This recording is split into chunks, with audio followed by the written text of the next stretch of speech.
Ananias and Sapphira. All the believers were of one heart and mind, and no one felt that what he owned was his own. Everyone was sharing.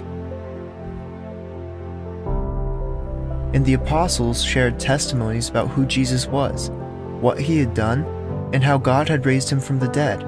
There was such an amazing spirit of generosity among all the believers that there was no one in need, because all who owned land or houses sold them and brought the money to the apostles to give to others in need.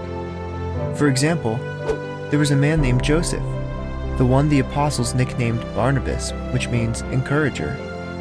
He, like many others, sold a field he owned and brought the money to the apostles to give to those in need.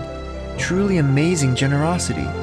This is how God designed the church to function and to reflect his love. Of course, not everyone was generous and honest in all that they did. Ananias and Sapphira were two such examples.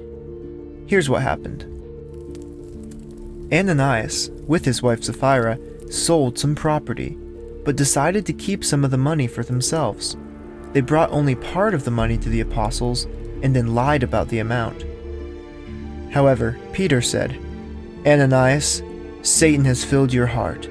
The property was yours to sell or not, as you wished. And after selling it, it was yours to decide how much of it to give. But you decided to lie about the amount to us. And you weren't only lying to us, but to God." As soon as Ananias heard these words, he fell to the floor dead. Everyone was terrified, and the younger men covered him with a sheet and took him out and buried him.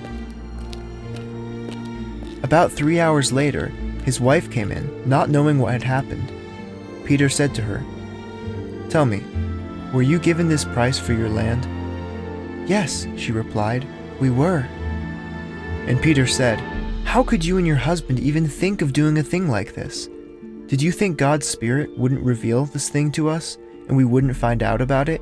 Just outside the door are the young men who buried your husband, and they will carry you out too." At that moment she fell to the floor, dead, and the young men came in, and seeing that she was dead, they carried her out and buried her beside her husband.